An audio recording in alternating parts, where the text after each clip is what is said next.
আপনি এসে বলেন, আপনি এসে বলেন ভাই আমার যেটা অভ্যাস সেটা আমি বলছি ভাই, যদি আপনার পছন্দ হয় না তাহলে আপনি এসে বলেন। আমার যেটা পছন্দ আমি যেটা ভাই যেভাবে বলি আমি একদিনে অভ্যস্ত না এটা। আপনার যদি আমাকে যদি ই থাকে তাহলে আপনি এসে বলেন। না ভাই বক্তাকে মাঝখানে এভাবে বলা কোনো আদর্শ না, একটা বক্তাকে এভাবে বলা আদর্শ না।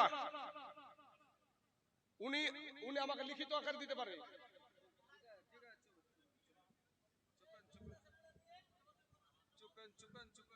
যাক ছেড়ে দেন ছেড়ে দেন ছেড়ে দেন ভাই ছেড়ে দেন। আমি বলি আপনাদেরকে, আচ্ছা মহিলাদের তরফ থেকে কিছু টাকা এসে একটু জিকির করেন, লা ইলাহা ইল্লাল্লাহ লা ইলাহা। পীরের দরবারে এসেছেন, একটু জিকির করেন, লা ইলাহা ইল্লাল্লাহ লা ইলাহা লা ইলাহা ইল্লাল্লাহ লা ইলাহা লা ইলাহা ইল্লাল্লাহ লা ইলাহা ইল্লাল্লাহ মুহাম্মাদুর রাসূলুল্লাহ সাল্লাল্লাহু আলাইহি ওয়াসাল্লাম। মা বোনেদের তরফ থেকে কিছু টাকা এসেছে, আল্লাহ গো তাদের দানগুলাকে আল্লাহ তুমি কবুল করে নাও, আল্লাহ হায়াতে দারাজ করে দাও, আল্লাহ রুজি রোজগার তুমি বরকত দান করো, আমিন সুম্মা আমিন। ভাই কষ্ট নিয়েন না ভাই, শোনা আমি কাউকেও কষ্ট পায় আমার কথাতে, এটা আমার আদর্শ না ভাই। তারপরে আপনাদেরকে বলি, বক্তাকে যখন বক্তব্য রাখে তখন কোনো কথা বক্তাকে যদি মানে বেঁধে দেওয়া যায়, বক্তার ওই যে ভেঙে যায় মনটা, ওখান থেকে আর বক্তা কোনোদিনও কোনো বক্তাই ফুটাতে পারে না। তাই যদি বক্তা কিছু বলার দরকার হয় তো লিখিত আকারে জানাবেন, তাহলে সবচাইতে সেটা হলো আদবের সহিত হবে। সম্মানিত আমার বাবাজি, আল্লাহ বুঝার তৌফিক দান করুক, সকলে বলেন আমিন।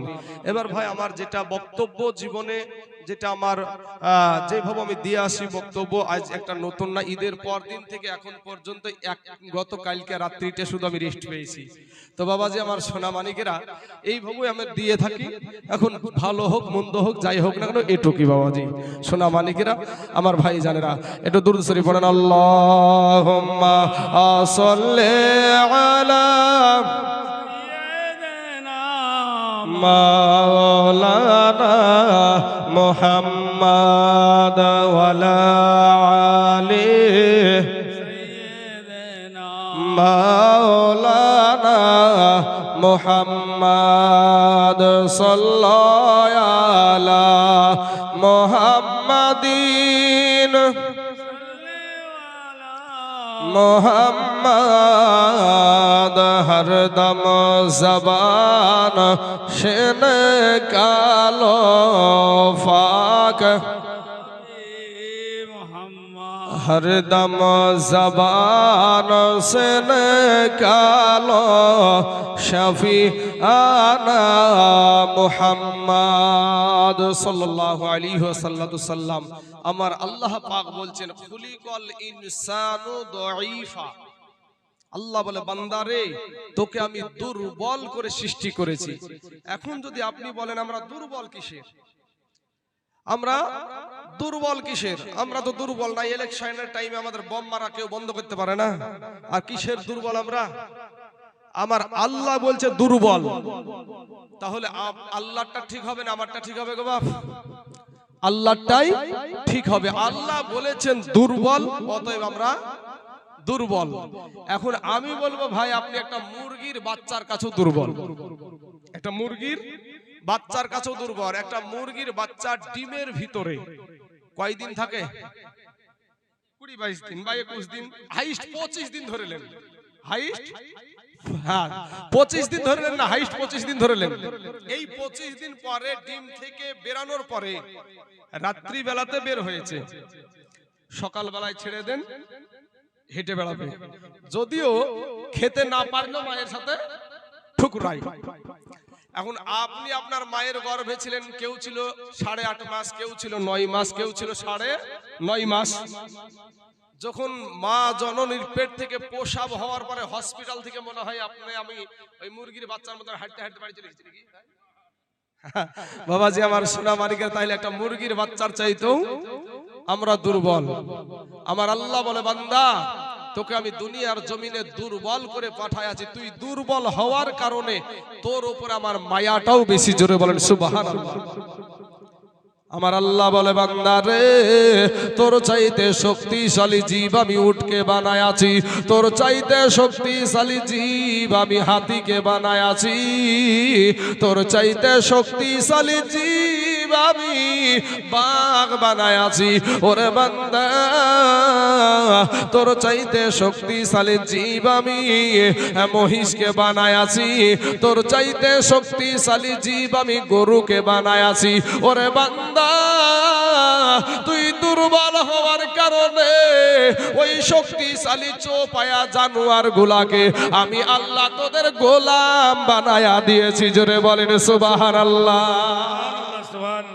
একটু বুঝেন, একটু বুঝার চেষ্টা করেন। একটা হাতি মানুষের ইশারায় চলে না, চলে না ভাই? একটা গরু, একটা মহিষ, একটা বাঘ, একটা উট সব মানুষের ইশারায় চলে। একটা মহিষ যদি বাবা খেপিয়ে যায়, একাদশ মানুষ ভিড়তে পারা যাবে ভাই? একাদশ মানুষ ভিড়তে পারা যাবে না।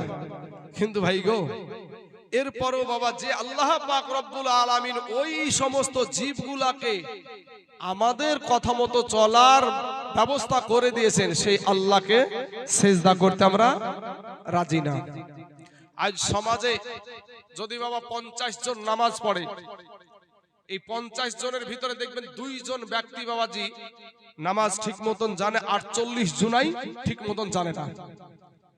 আত্তাহিয়াতু জানে তো বাবা দুরুদ শরীফ জানে না, দুরুদ শরীফ জানে তো দোয়া মাসুরা জানে না, দোয়া মাসুরা জানে তো দোয়া কুনুত জানে না, দোয়া কুনুত জানে তো দোয়া সানা জানে না। তারপর বাবাজি বেশির অংশ মানুষ দেখবেন ইন্না আতাইনার কুল, এর ভিতরে আবার 10টা ভুল, এর ভিতরে আবার 10টা ভুল। মাচানা এসে বলবে যে আমি নামাজ না পড়তে পারি, আমার ঈমান ঠিক আছে। এরকম বলা লোক আছে না নাই ভাই? হ্যাঁ বাবাজি আমার সোনা মানিকেরা, যুবক ভাইয়েরা, তোমার ঈমান এমনই ঈমান যে আল্লাহর ইবাদত, যেটা আল্লাহর হুকুম ভাই, আমার আল্লাহ পাক হুকুম করেছেন, সেই আল্লাহর হুকুমকে অমান্য করে বলছে আমার ঈমান ঠিক আছে। তাহলে ভাই সেই ব্যক্তি কেমন ব্যক্তি? সম্মানিত আমার বাবাজি ভাই, আমার আল্লাহর যে দুর্বলের প্রতি মায়াটা বেশি এরকম না, আমাদেরও দুর্বলের উপরে মায়া বেশি, আমাদেরও দুর্বলের উপরে মায়া বেশি। কেমন করে আপনারা একটু বুঝলেন? আপনার 2টা সন্তান, একটা সন্তানের বয়স 12 বছর, একটার বয়স হলো মাত্র 3 থেকে 4 বছর। তো দুর্বল আর সবল কোনটা গো? বড়টা। তো একটা মোবাইল নিয়ে এসে ফেলে দিয়ে ভেঙে ফেলল, বড় বেটাটা ফেলে দিয়ে ভেঙে ফেলেছে। বাপের একটু রাগ হবে না? হবে না ভাই? রাগ হবে। রাগ হওয়ার কারণে বড় বেটাটাকে 2 থাপ্পড় লাগিয়ে দিয়েছে, যে আমি কত শখ করে রক্ত পানি করা টাকা দিয়ে আমি এই মোবাইল কিনে নিয়ে শুনু, আর তুই ফেলে দিয়ে ভেঙে ফেললি, 1 থাপ্পড় লাগিয়ে দিয়েছে। ওই একই অপরাধ ছোট 3 বছরের বাচ্চাটাও করেছে। তো বাপ জানে যে ওকে তো থাপ্পড় মারিছে, একে যদি থাপ্পড় মারি তো পটল তুলবে, এ তো পটল তুলবে। তখন বাবা করে কি, তখন মারে না, কিন্তু চোখগুলাকে বড় বড় করে রাগান্বিত হয়ে সন্তানের দিকে তাকায়। তো সন্তানের দিকে রাগান্বিত হয়ে তাকানোর কারণে সন্তানও বুঝতে পারে যে আমার বাবা রাগিয়ে তাকাচ্ছে, গর্জে তাকাচ্ছে, চোখ লাল করে ফেলেছে। সন্তানের ভিতরে একটা ভয় চলে আসে। দেখবেন বাবার চেহারাটা রাগান্বিত হওয়ার কারণে ওই ছোট্ট বাচ্চাটার দেখবেন মুখটা, আকৃতিটা আলাদা হয়ে যায়, মুখের চেহারাটা আলাদা হয়ে যায়। তখন বাবা আর ঠিক থাকতে পারে নাই, বাবা সঙ্গে সঙ্গে বুকে তুলি নিয়ে বলে, বেটা তোমাকে বলি নাই, তোমার বড় ভাইকে বলিছি, না তোমার মাকে বলিছি, এই কথা বলি না আমরা গো? তাহলে দুর্বলের প্রতি আমাদেরও মায়াটা বেশি। আমার আল্লাহ বলে, বান্দা রে, ওরে বান্দা ফিরে আই রে বান্দা, আমি আল্লাহর কাছে তওবা করে ক্ষমা চা। ওরে বান্দা তুই দুর্বল হওয়ার কারণে তোর উপরে আমার মায়াটাও বেশি রে বান্দা। বান্দা রে, আমি আল্লাহ তোর জীবনের সব গুনাহ মাফ করে দিব। জোরে বলেন সুবহানাল্লাহ। এ বাবারা, আমার আল্লাহ বলে, বান্দা রে তুই মনে করছিস যে আমার চাইতে তোর মা জননী তোকে বেশি ভালোবাসে। ওরে বান্দা তুই মনে করছিস তোর বাবা বেশি ভালোবাসে। ওরে বান্দা তুই মনে করছিস তোর বিবি তোকে বেশি ভালোবাসে। না রে বান্দা না, আমি আল্লাহর চাইতে তোকে কেউ বেশি ভালোবাসে না। জোরে জোরে বলুন না একবার সুবহানাল্লাহ। এ বাবারা, আমার আল্লাহ বলে বান্দা রে, আমি তোর আল্লাহ তোকে দুটা চক্ষু আমি দান করেছি। আমি দুনিয়ার জমিনে যদি তোকে অন্ধ করে পাঠায়া দিতাম, পৃথিবীর জমিনে এমন কোন ডক্টর ছিল না, পৃথিবীর জমিনে এমন কোন সার্জন ছিল না তোর চোখের দৃষ্টিটা ফিরাইয়া দিতে পারে। ওরে বান্দা, আমি আল্লাহ তোকে দয়া করে দুটা চোখ দিয়েছি। ওই চোখ দিয়া তুই সমস্ত কিছু দেখাশোনা কর, কিন্তু ওই চোখ দিয়া আমার কালামটাকে একটু তেলাওয়াত কর। ওই চোখ দিয়া ভালো কিছু দেখাশোনা কর। ও বাবারা, এই চোখের কারণে আমরা কবিরা গুনাহ করেছি রে বাবা। এই চোখ দিয়া কত বেগানা নারীর দিকে আমরা তাকিয়ে থাকি। এ বাবাজি, এই চোখ দিয়া বাবাজি কত রং বেরঙের ভিডিও দেখতে পাই। ও মুসলমান, চোখের দ্বারাই কবিরা গুনাহ করেছি। এই জবান দিয়া কত মিথ্যা কথা কিপদ করেছি। এ মুসলমান, এই হাত দিয়া কত মানুষকে আঘাত করেছি। এই পা দিয়া গুনহার কাজে হাঁটতে হাঁটতে গিয়েছি। এই অন্তর দিয়া কত মানুষের বাবা আমরা কত মানুষের ক্ষতি চেয়েছি। আজ গুনহার কারণে আমাদের চোখ না পাক, গুনহার কারণে আমাদের জবান না পাক, গুনহার কারণে আমাদের হাত না পাক, গুনহার কারণে আমাদের অন্তর না পাক। আজ কি নিয়া কবরে যাইবারে বাবা, গুনহা নিয়ে কবরে যাও না রে যুবক।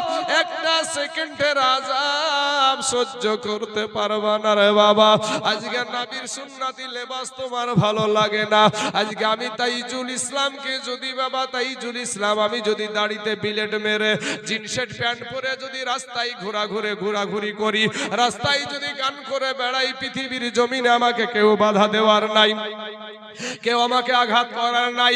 এ বাবাজি, এত গালি দেয়, টুপিওয়ালাদেরকে এত গালি দেয়, জুব্বাওয়ালাদেরকে এত গালি দেয়, এরপরেও দাড়িতে বিলেট মারি না বাবা, এরপরেও জুব্বা ফেলায়া দিই না, মাথার টুপি ফেলায়া দিই না। কারণটা কি? কারণটা হলো তাকওয়া।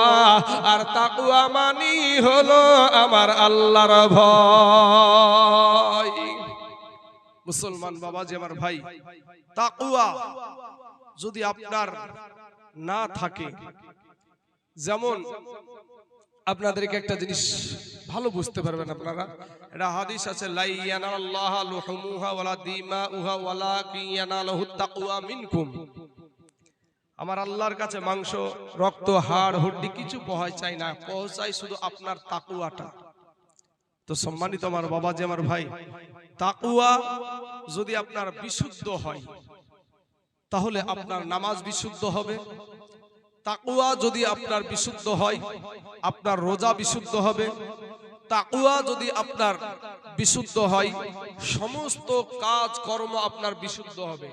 আর তাকওয়াই যদি আপনার ভেজাল থাকে, ইন্নামা আমালু বিন্নিয়াত, কাল কিয়ামতের মাঠে আমার আল্লাহ পাক আপনার নিয়াতের উপরে বিচার করবে। জোরে বলেন সুবহানাল্লাহ।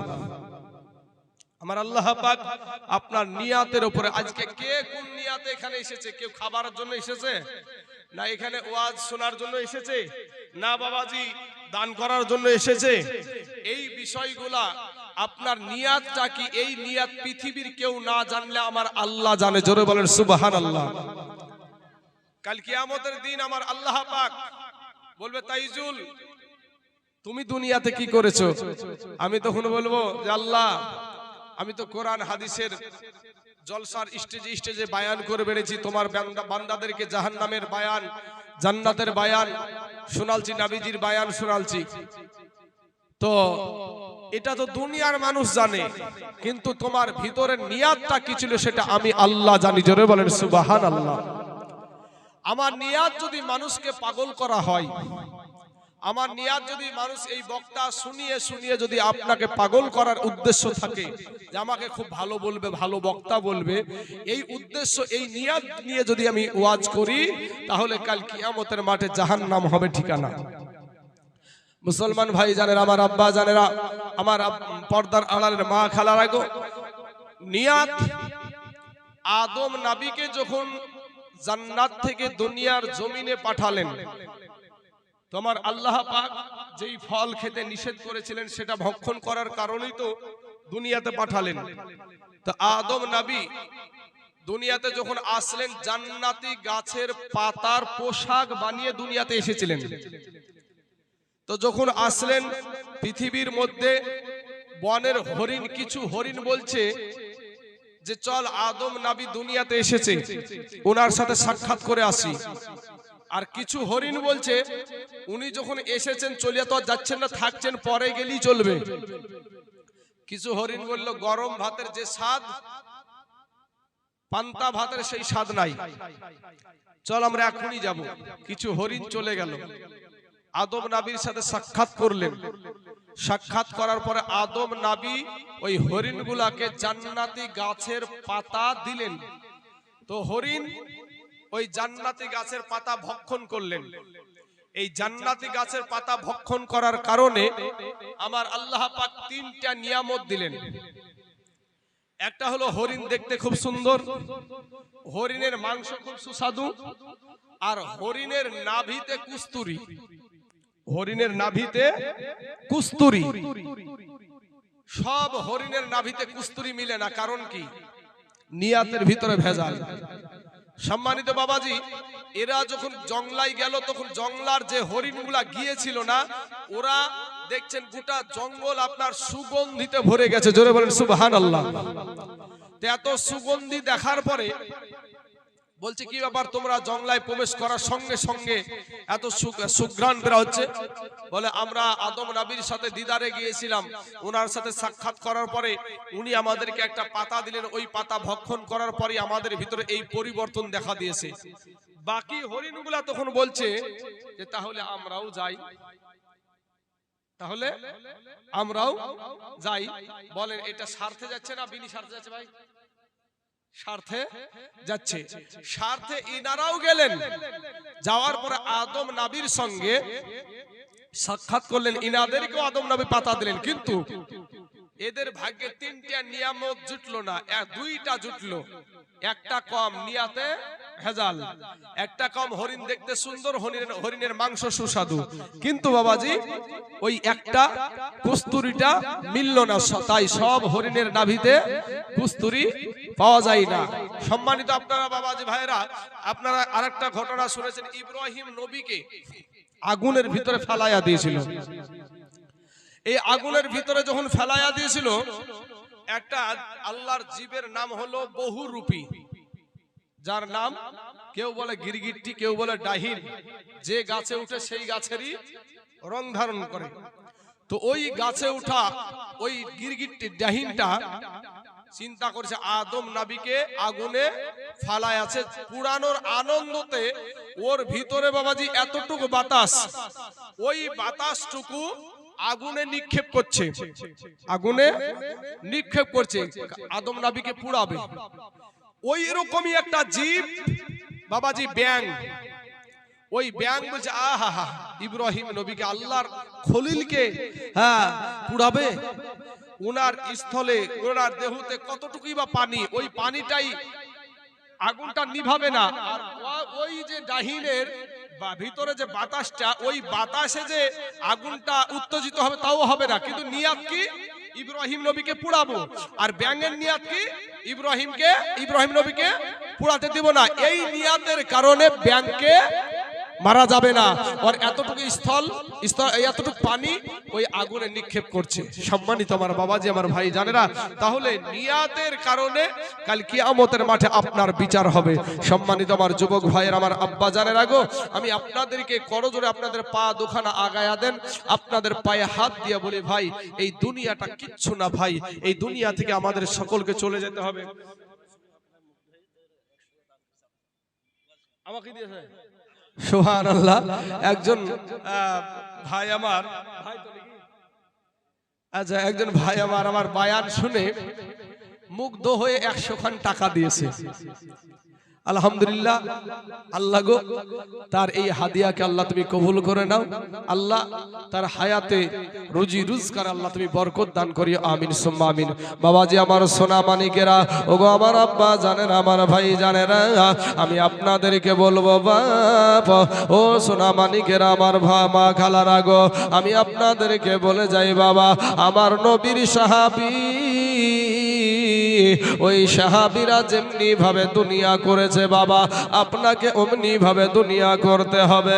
ও মুসলমান, আমার আপনার নবীর সাহাবী আমার নবীজির পাশে বাবা দাঁড়িয়ে সন্তানকে এতিম করে দিয়া, বিবিকে বিধবা করে দিয়া,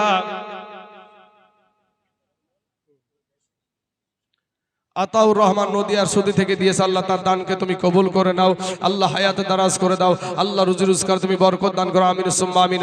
এ যুবক ভাইরা, আপনাদের মতন যুবকেরাই, আপনাদের মতন তরুণ যুবক ছেলেরা এই ইসলামটাকে প্রতিষ্ঠিত করেছে। জোরে বলেন একবার সুবহানাল্লাহ।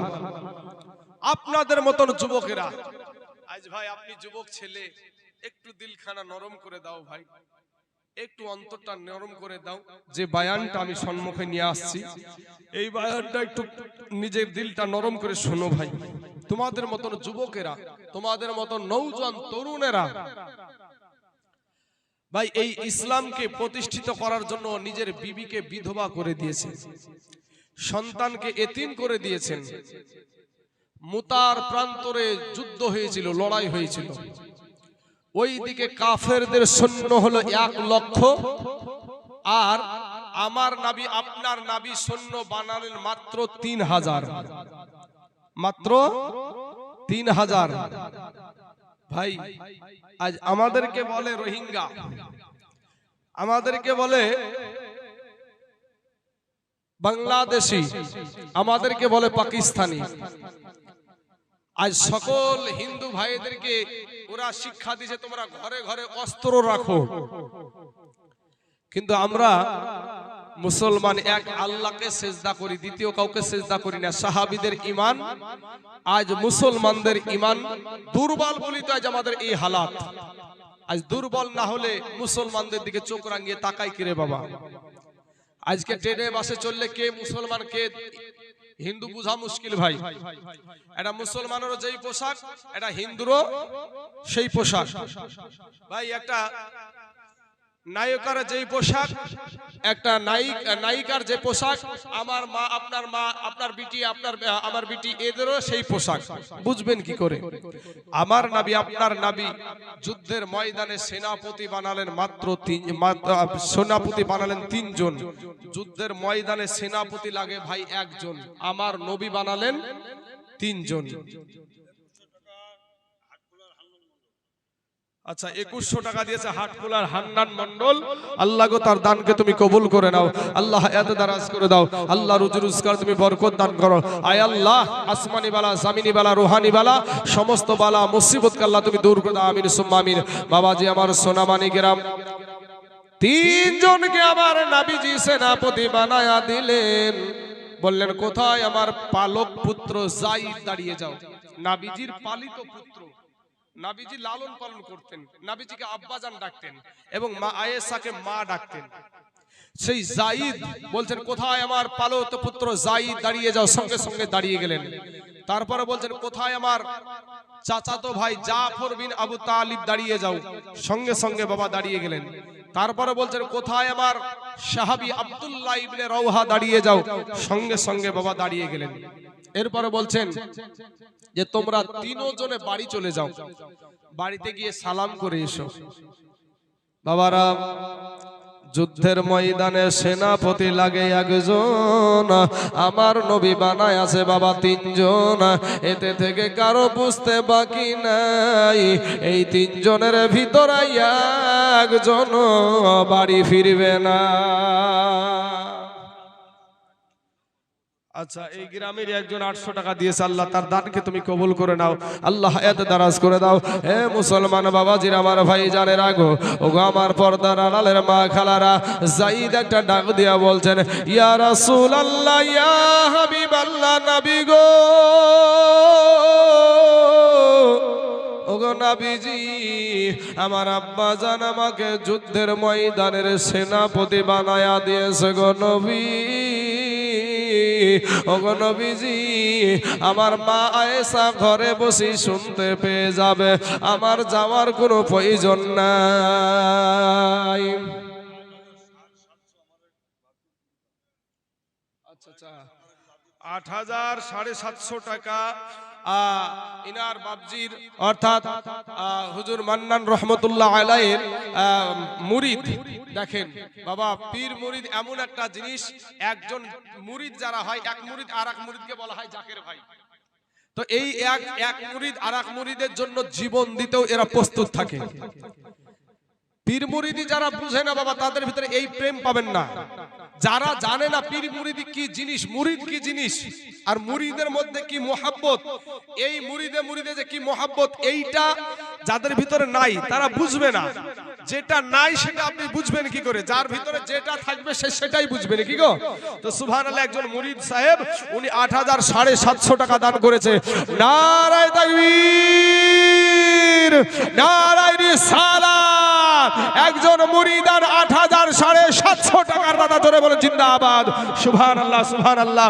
আল্লাহ গো তার দানকে তুমি কবুল করে নাও, আল্লাহ হায়াত দারাজ করে দাও, আল্লাহ রুজি রোজগার তুমি বরকত দান করো, আমিন সুম্মা আমিন। হাট খোলা 1,000 টাকা দিয়েছে, সুবহানাল্লাহ সুবহানাল্লাহ। আচ্ছা, আপনার লাতি 5,150 টাকা, আপনার আমার এই হযরতের 5,150 টাকা দিয়েছে হযরতের নাতি, আল্লাহ তার দানকে তুমি কবুল করে নাও। একজন মা জননী আমার 1,000 টাকা দিয়েছে, আল্লাহ তার 1,000 টাকাকে তুমি কবুল করে নাও, আল্লাহ এত দারাজ করে দাও। আল্লাহ, আমি জানি না এদের ভিতরে কার মা নাই, কার বাবা নাই, কার দাদা নাই, কার দাদি নাই। আল্লাহ গো, ওগো রব্বুল আলামিন, একটা তোমার বন্ধুর দরবারে এসে আজকে বায়ান করছে, আল্লাহ তোমার বন্ধুর ওসিলায় আল্লাহ তার বাবা মা দাদা দাদি আত্মীয় স্বজনের কবরে জাহান্নামের দরজা বন্ধ করে দাও, আল্লাহ জান্নাতের দরজা খুলাইয়া দাও, আল্লাহ জান্নাতি পোশাক পরিধান করায়া দাও, আমিন সুম্মা আমিন। সুবহানাল্লাহ সুবহানাল্লাহ। এ বাবারা, সোনা মানিকেরা, আর এদিকেও তাকাবেন না বাবা গো, একটু দিলটা লাগায়া দেন, দিলখানা একটু নরম করায়া দেন। যায়েদ বলছেন, ইয়া রাসূলুল্লাহ, ইয়া হাবিবাল্লাহ, নবী গো, ওগো নবীজি, আমার আব্বা জান আমাকে যুদ্ধের ময়দানের সেনাপতি বানায়া দিয়েছে গো নবী। আমি আমার মা আয়েশা ঘরে বসে শুনতে পেয়ে যাবে, আমার যাওয়ার কোনো প্রয়োজন নাই, আমার যাওয়ার কোনো দরকার নাই। এবার জাফর বিন আবু তালিব বাবা চলে গেলেন আপনার বাড়িতে, বাড়িতে গিয়ে বিবিকে সালাম দিয়া বলে, প্রাণের বিবি গো, ওগো বিবি, বিবি গো, আমাকে আমার দয়ার নবী যুদ্ধের ময়দানের সেনাপতি বানায়া দিয়েছে গো বিবি। বিবি গো, আমি যুদ্ধে চলে যাব গো বিবি। আজ এতদিন তোমার সঙ্গে আমি ঘর সংসার করছি গো বিবি। বিবি গো, হয়তো তোমার কোনো হক আমি আদায় করতে পারি নাই গো বিবি। বিবি গো, তুমি আমাকে মাফ করে দাও। বাবা, আল্লাহর নবীর সাহাবীর বিবি আল্লাহর দরবারে হাত উঠিয়ে বলে, আয় আল্লাহ রব্বুল আলামিন, মাবুদ গো, আমার স্বামীকে আমার নবী তো যুদ্ধের ময়দানের সেনাপতি বানায়া দিয়েছে, তাতে থেকে আমি বিরত থাকতে বলবো না। আমি বাধাও দিব না, তবে আল্লাহ গো আমার স্বামীকে যুদ্ধের ময়দানে জয় করে গাজী হিসাবে আমার কাছে পৌঁছায়া দিও। এ বাবারা, জাফর বিন আবু তালিবের হাতে ছিল বাবা এটা তরবারি, ওই তরবারির উল্টা পিঠ দিয়ে বাবাজি বৃদ্ধ একটা আস্তে করে আঘাত করে বলে, বিবি রে, ওরে বিবি, উল্টা দোয়া করিও না, তোমার উল্টা দোয়া আমার আল্লাহর দরবারে কবুল হবে না। কারণ বিবি রে, যুদ্ধের ময়দানে সেনাপতি লাগে একজন, আমার নবী বানায় আছে তিনজন। আচ্ছা হুমায়ুর মেয়ে ভাই, আমাকে একটা সেন্টেন্স বলে শেষ করতে দিন।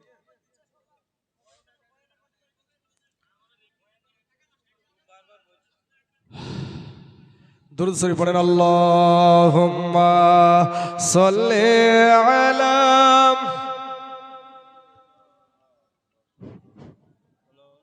মুহাম্মাদ ওয়া আলা আলি সাইয়্যিদিনা মাওলানা মুহাম্মদ সাল্লাল্লাহু আলাইহি ওয়াসাল্লাম। হুজুরের মুরিদান 2000 টাকা একজন ব্যক্তি দিয়েছে। আল্লাহ গো, তার 2000 টাকাকে আল্লাহ তুমি কবুল করে নাও। আয় আল্লাহ,